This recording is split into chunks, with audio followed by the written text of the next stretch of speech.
Alikho elishona lingenazo ezalo yamkela ke nazi ezihamba phambili namuhla. Kubungazwe olweyoga emhlabeni. Uhlaze iqembu owe-DA kulocwasa kanti indida ngomlilo oshisa kwasani. Izindaba ze1KZN TV uzifundelwa uSiyabonga wakaduma nina bezulu edume sandlwane siyakhuleka. Kushunyelwe ivangeli lokuthula ubunye nokuzwana kumbungazo weminyaka yonke iWorld International Yoga Day ebibanjelwe eThekwini KwaZulu-Natal. Abantu bezinhlanga ezahlukahlukene nabavela kwizinhlaka ezahlukene zomphakathi, ezamabhizinisi nakwezombusazwe bebeyingxenye yalombungazo.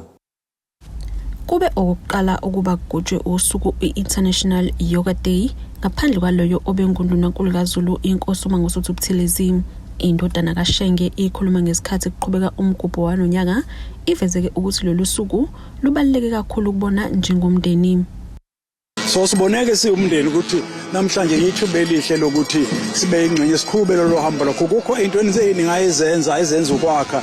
Siyazama basiqhubeke nazo zingafi ngoba esebuzile noma sazi ukuthi usenathi ngespirit kodwa siqhubeke. Ngakho ke bathe manje besimema ngeza nomkami uNkulunkulu mamahali ukuthi asize oqala sizobonga kakhulukazi abantu abanjengo-Ishwa okuyibona bamkhuthaza umntwana angene nalabantu abaningi abalapha bebenayo yonke leminyaka sithi sobonga ukuthi wathola ikhaya lapha he found a home kuyo yonke leminyaka edlulileyo. Ngathi ke namhlanje futhi ngaphinda ngisho lokho ukuthi ngiyayibophezela mina siqu sami ukuthi ngibona ukuthi into ezongisiza kakhulu le emkhakheni yonke yomsebenzi esengene kuyo emkhulu abangangibona naye esho njalo uShenge ukuthi imsiza kakhulu uyoga ukubhalansa zonke izinto lezi ngoba ikusiza ngaphakathi ngokomoya ikusiza nangokomzimba ikakhulukazi kule ndawo yase KZN sibona kuyinto emqoka kakhulu ngoba sicabanga ukuthi abantu bahlukumezeke kangakanani ngezikhukhula lezo nokuhlupheka nje ubupha obhokileyo okungasho ukuthi abantu abakhohlwe inhlupheko zabo kodwa kuyakusiza ukuthi ubalance ukudila ne situation. Nonyaka lo mgubho uhlanganisa iminyaka elishumi wasungulwa kanti amalungu omphakathi avela ezindaweni ezahlukene abeyingxenye yawo lapho ke ethole ithuba lokuzivocavoca. Ekhuluma lapha uNdunankulu wesifundazwe KwaZulu-Natal uveze ukuthi lolu hlobo lokuyivocavoca lumqoka ikakhulukazi njengoba la kuleli libuya okhethweni ngakho kubalekile ukwelapha imiqondo. Our country has also recently emerged from a deeply contested period of elections, which have brought us to a space where unity, positivity, and harmony is required to bring about cohesion and cooperation. We look forward to a phase of reconciliation as we respect and listen to one another in the hope of promoting consensus and agreement for the coming 5 years.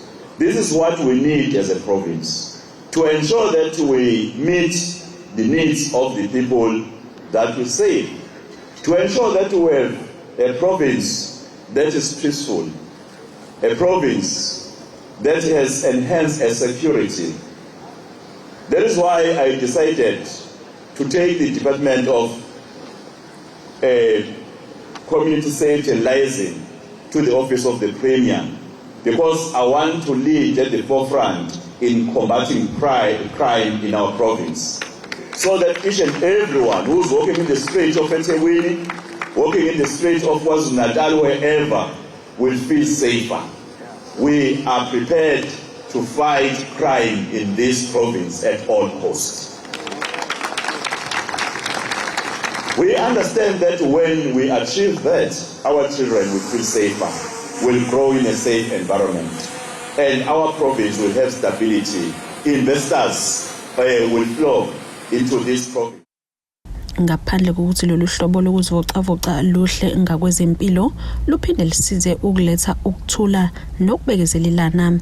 Umsunguli walo usike umkhankaso wabo wokulifaka ezikoleni uthela izithelo ezinhle kepha bafisa lithole ukwesekwa nayinhlaka ezahlukene zikahulumeni ukulisabalalisa.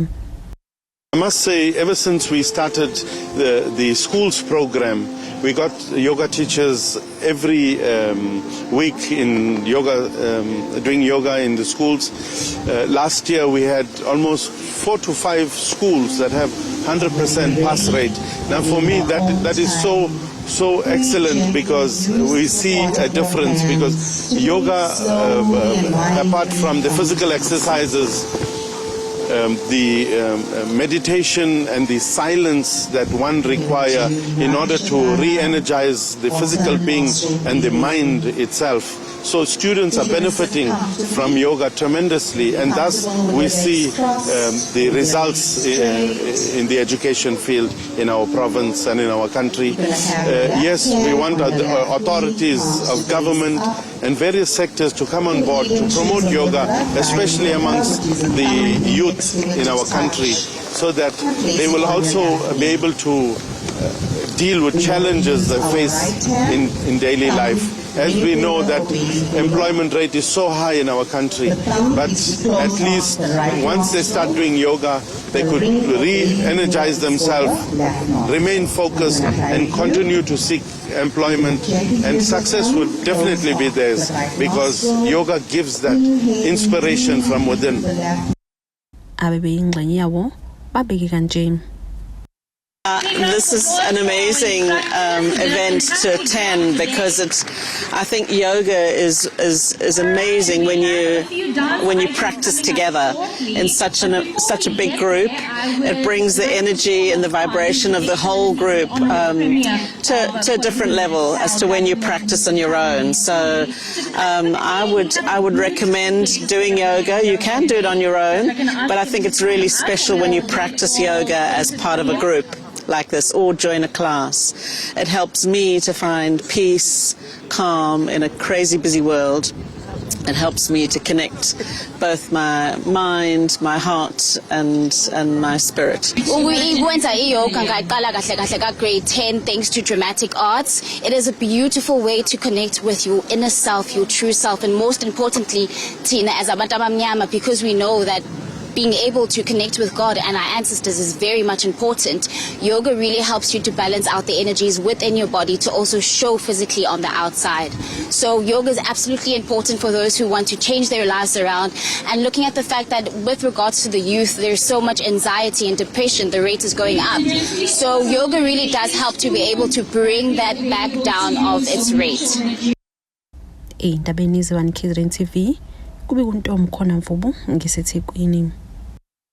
Umhlaziyi wezepolitiki ozimele uDokotela uZakhele Shamase uthi umbukiso wenkulumo yelunga lePhalamende leDA uRenaldo Gouze onezinhlavu ezicwasayo abamnyama yizinkombake zokuthi iqembu elibusayo uKhongolose wenza iphutha elikhulu ngokusebenzisana neDemocratic Alliance.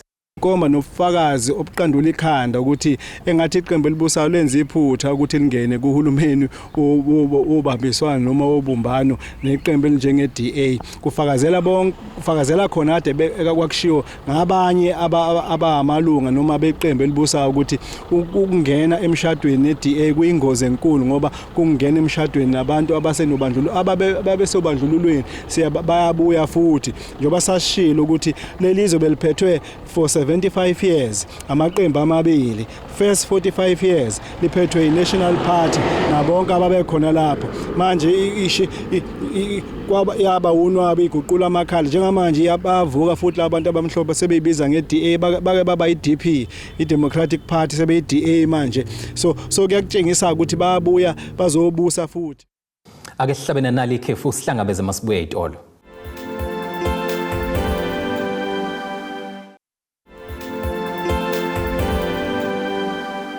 Asibingelele siphinde sikwamukele ukuthi ke usanda kubukela izindaba zethu nazi ihloko ezihamba phambili namuhla. Kubungazwe olwe yoga emhlabeni. Uhlaze iqembu oweDA kulokucwasa kanti indida ngomlilo oshisa kwaSani. Udidekile umndeni wakaMfeka eMpofini kwisigceme saseThekwini ogwini oluseningizimu nesifundazwe KwaZulu-Natal okuvela kuqubuka umlilo ushise indlu nempahla. Uzibo kwakhe Mfeka uthi sebekhandleke kakhulu ephaketheni bezama ukulungisa lenkinga kodwa basizakali. Ekhuluma neziko lezindaba Mfeka uthi ke lo mlilo uvele nje uqhamuka esithubeni ushisa umuzi uzuphele kanti ke lokhu kwaqala ukwenzeka ngonyaka u2022 kuze kube namanje. Sinzima isimo esibhekene nomndeni wakaMfeka eMpofini kwisigceme saseThekwini ogwini oluseningizimu nesifundazwe KwaZulu-Natal. Kulo muzi kuvele kuqubuka umlilo abangawazi udalwe yini kushe indlu iziphele nempahla phakathi. Kanti ubaba wakuleli ikhaya uthi lo mlilo waqala ngonyaka ka2022. Uthi kubuye kuthule bese kuphinda futhi kuqala phansi. Ube eselandisa iziko lezindaba ngokwenzekayo. La ekhaya kwaMfeka ukusha komlilo esingawazi uqhamuka kanjani kuba siyesibone sokuvela sokuvutha nje. Umuzi izindlu nendlu iyasha kuyabhubha impahla. Engane neyabantu abadala akukho kungenzeki ngoba qale ngo2002 hayi 22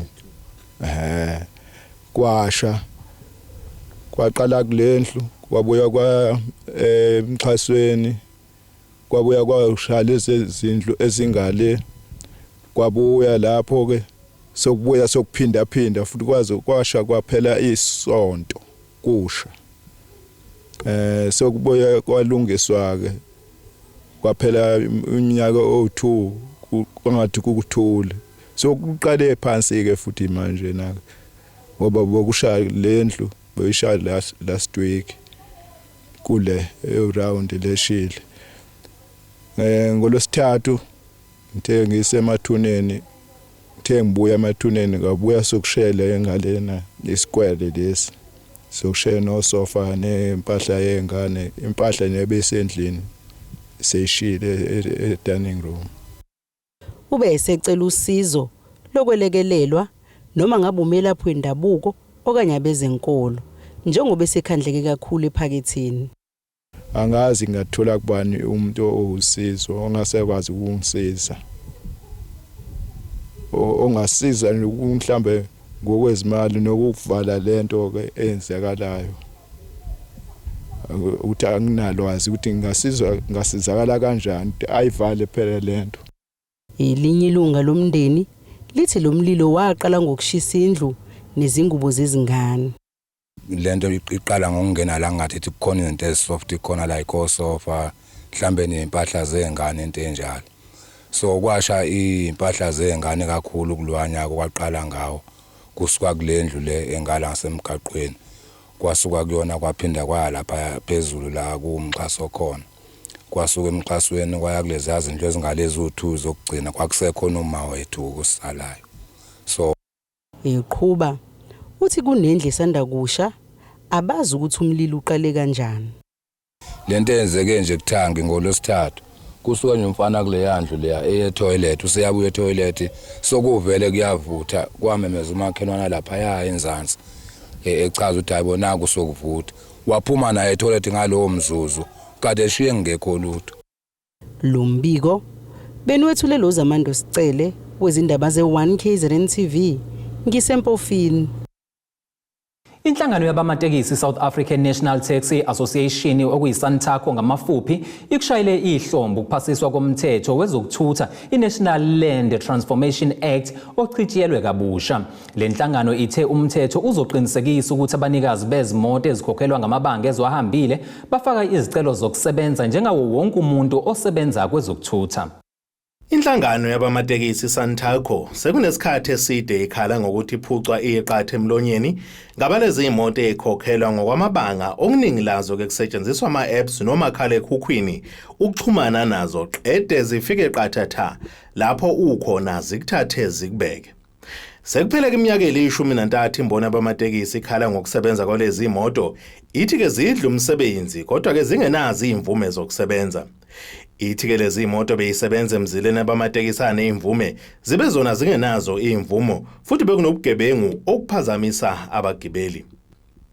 ISantaco ithi ukufika kwezimoto ezikhokhelwa ngebanga ezilihambile ezitholakala phecelezi kona ama-apps kudleka inzuzo yabamatekisi kwavala nenqwaba yenkampani zama-meter taxi. Ngaphansi kwalomthetho ke-National Land Transportation Act ochitshelwe kabusha kulindele ukuthi abasebenza ngaphandle kwemvume bahlawulisa imali engango-100,000 wamarandi okuyizinkulungwane ezili-100. Ubuye futhi lomthetho unikeza inhlaka zezokuthutha ezifundazweni amandla okuphuca nokumisa imvume yokusebenza yomuntu ongawulandeli umthetho. Santaco ithi izoqapha ngesolokhozi ukusebenza komthetho ngoba ifuna ke kuphephe abagibeli kube nokuncintisana okuhle kwabasebenza embonini yezokuthutha. Ezindabeni ze1 KZN TV kube kuphilana kaCebekhulu eRichards Bay.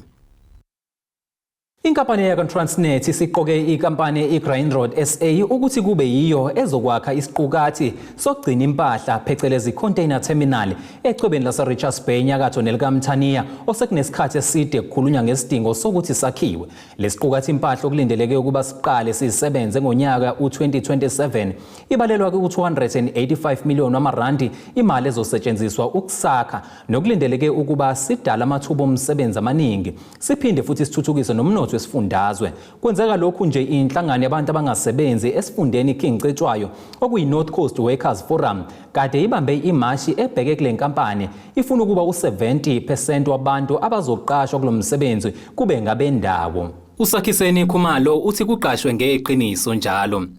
uNgubo Thobane uthi lokho esikufunayo amafemo awabuye adala amathuba omsebenzi. Ukhuleka Ncwane uthi abenze zisebenzi izingane bayeke ukuqashana ngokuphuza ndawonye. Usobethu Menziwa noNhlelelo Samke uthi saqashwa. Ubongani Gena uthi siyabonga sengathi kungagadwa lento yamathenda ingabibikho kule project. Baxhaphaza abantu osomathenda. Kuhle nabo bayayifunda le comment. Umncedla Mini Malandela uthi wadla Rupert the owner of Grindrod. Umzukulu kaMlungisi uthi ya kunjalo awabuya amathuba emsebenzi. Uphumzile Pamela uthi niqasha abantu base South Africa njalo yibo abavutile. Umthandeni Masondo Elvis uthi useqalile umphemba uyasebenza. Umzama omuhle uthi nawo ke amathuba emsebenzi. Ake siphinde futhi siye ngasezitolo sihlangabeze nengosezo umnotho masibuya.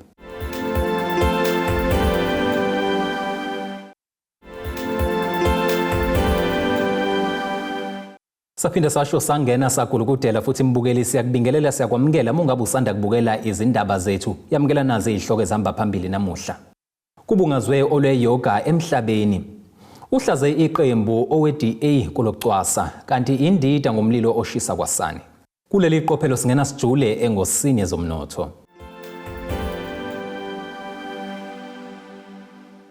Irandi lakuleli liwu 17 rand 99 cent maliqhathaniswa nedola lasemelika libe u19 rand 21 cent maliqhathaniswa neeuro lase-Europe liphinde libe u22 rand 75 cent maliqhathaniswa nopondo waseBrithani.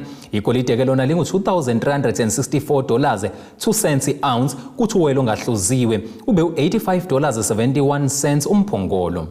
Ake sikubhekele engosini yezemidlalo.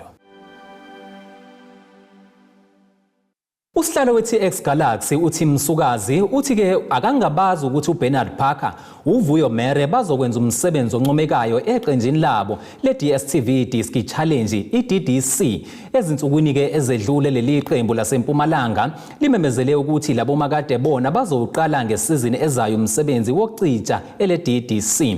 Bathathe izintambo ku-Ashley Makhanya osenikwe isikhundla sokuba ke inhloko yabaqeqeshi bezinkulisa ze-The Rockets. Kuzokhumbuleka ukuthi uParker walimala kabuhlungu ngesikhathi ke bebhekene neMamelodi Sundowns ngomfumfu nyakenye kowe-Carling Black Label Knockout waphuka ke umlenze. Nakuba ke lesilomo esazakhela igama kwe-Kaizer Chiefs sibukeka ke silulama ngokusheshsha kodwa ke kunokukhathazeka ngekusasa laso kwaziseke neminyaka sihambile noko. Laba makade bona bani kwalo msebenzi nje kuvela ukuthi ke uMere uzowabeka ethala amakhokho.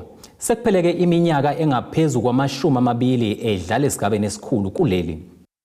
Ake sikubhekele isimo sezulu esingalindeleka.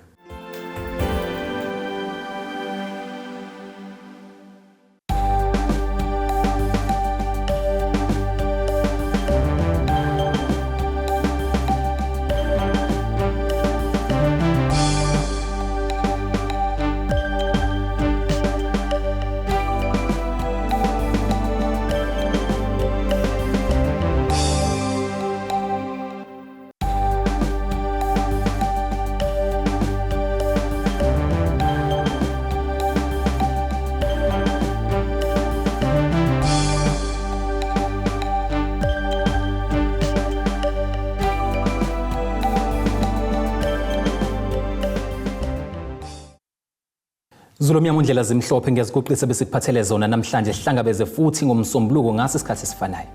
Abethuli bethu bezindaba baxhaswe iThuli's Bayview Bridal. Ungabashayela kulezi zinombolo ezivelile.